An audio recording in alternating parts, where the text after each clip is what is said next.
Istilah Jakarta tenggelam bukan hanya sekedar narasi, tidak juga berlebihan atau malah menyebar kekhawatiran.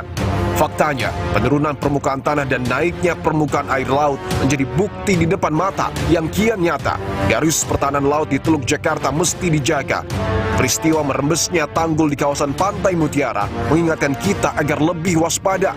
Air laut yang masuk ke permukiman hingga kini masih memicu kekhawatiran hal serupa. Jangan sampai tanggul laut jebol. Pemerintah berupaya membenahi tanggul pada akhir tahun 2025 lalu. Namun pertanyaannya, apakah tanggul ini cukup kuat untuk menahan massa air laut?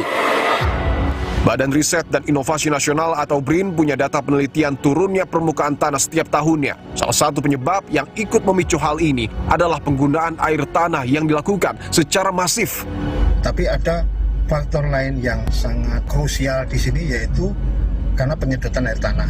Bisa jadi karena penyedotan yang terjadi di aquifer dangkal, pada air tanah dangkal. Sehingga kalau kita lihat penurunan yang terjadi itu ada sifatnya sporadis.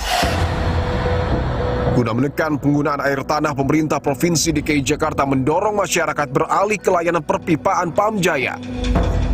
Upaya yang sudah dilakukan oleh pemerintah sebenarnya cukup bagus ya, mempunyai program bersama-sama dengan Pamjaya ya. Jakarta diperkirakan di 2030 itu bebas terhadap penyedotan air tanah dalam. Pemerintah pusat juga memiliki upaya proyek strategis nasional bertajuk Giant Seawall atau GSW. Proyek ini digadang-gadang menjadi benteng terakhir untuk melindungi masyarakat pesisir dari ancaman peningkatan permukaan air laut. Sejak dicanangkan, Giant Seawall mengalami perubahan desain dari waktu ke waktu. Kini GSW resmi dikelola oleh Badan Otorita Pengelola Pantai Utara Jawa yang dibentuk sejak Agustus 2025 silam. Tak tanggung-tanggung, tanggul laut raksasa ini diklaim tak hanya melindungi peradaban ekonomi, namun mampu bertahan 100 hingga 200 tahun ke depan. Proyek GSW akan fokus pada area percontohan di Teluk Jakarta dan Semarang. Di tengah pembangunan yang dikebut, keamanan dan kualitas bagi masyarakat harus menjadi jaminan.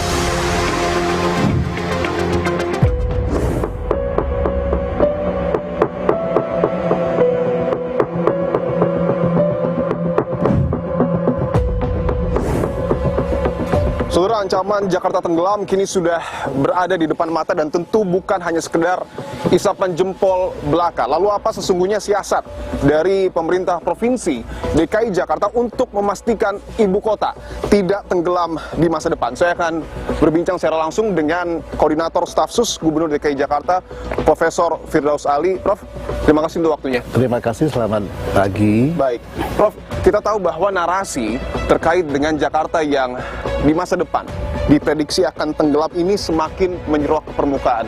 Apa siasat dan strategi dari Pemprov DKI Jakarta untuk memastikan bahwa ibu kota kita tidak tenggelam di masa depan?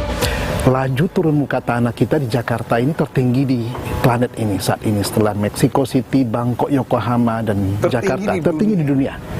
Ya, dengan rata-rata ya 12 cm per tahun, walaupun juga ada titik tertentu 34 cm per tahun gitu ya. Oke, di sisi lain, dampak dari pemanasan global, naiknya suhu planet ini, ya es mencair, muka air laut juga naik rata-rata 5-6 mm per tahun.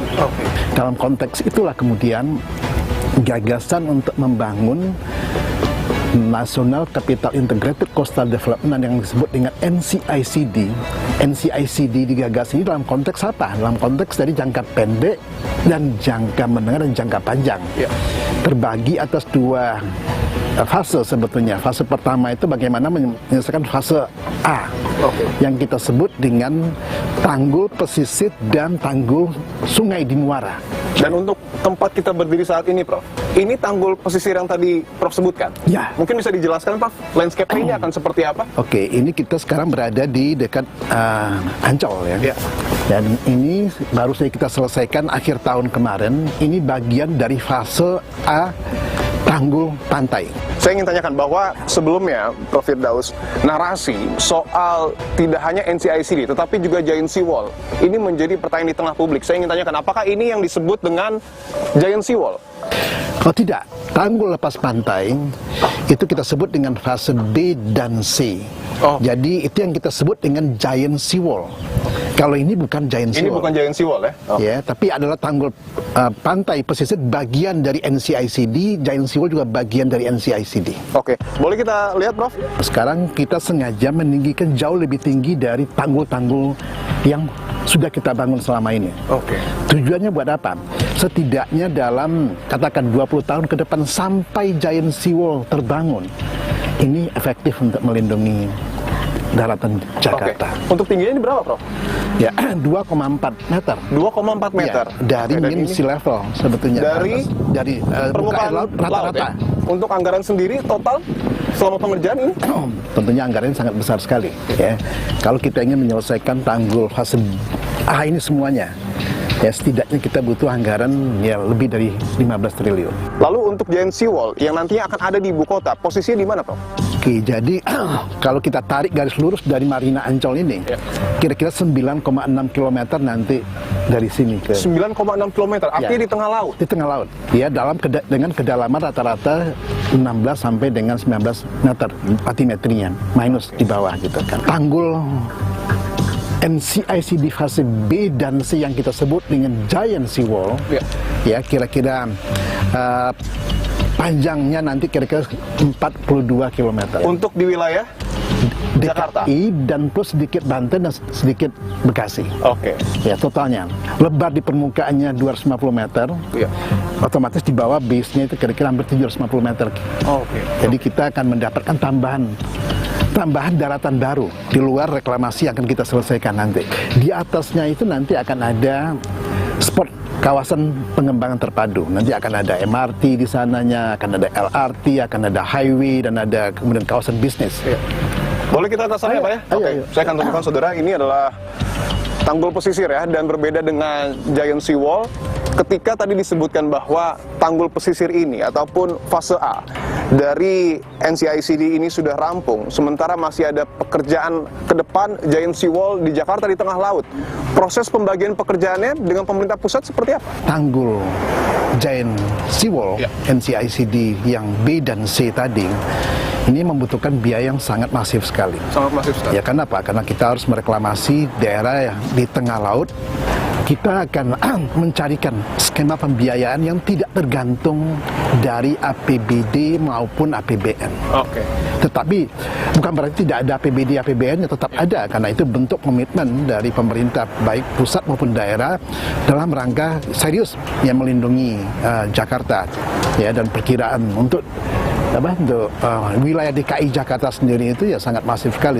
Setidaknya kita butuh 120 triliun 120 triliun hanya untuk di Jakarta. DKI saja. Oke. Yang kemudian jadi pertanyaan juga bahwa ini semacam mimpi besar dari pemerintah kita untuk kemudian membangun giant seawall, katakanlah di sepanjang Pantura. Kalau tidak salah panjangnya bahkan hampir 500 km.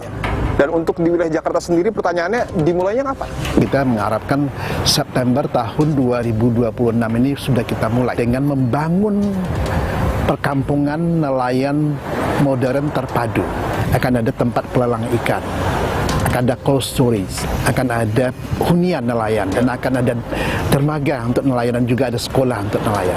Apakah kemudian ini sudah dapat dipastikan, bahasa sederhananya mungkin tidak ada kebocoran atau hal-hal lain yang kemudian bisa saja kembali mengakibatkan potensi ibu kota kita tenggelam? Kita ingin memastikan bahwa kota ini akan eksis katakan 5 abad, 10 abad ke depan. Ya, untuk itulah kemudian sistem proteksi yang kita bangun harus betul-betul paripurna. Ancaman yang pernah dikatakan Jakarta akan tenggelam itu bisa saja terjadi kalau kita tidak mengantisipasinya. Ini fakta.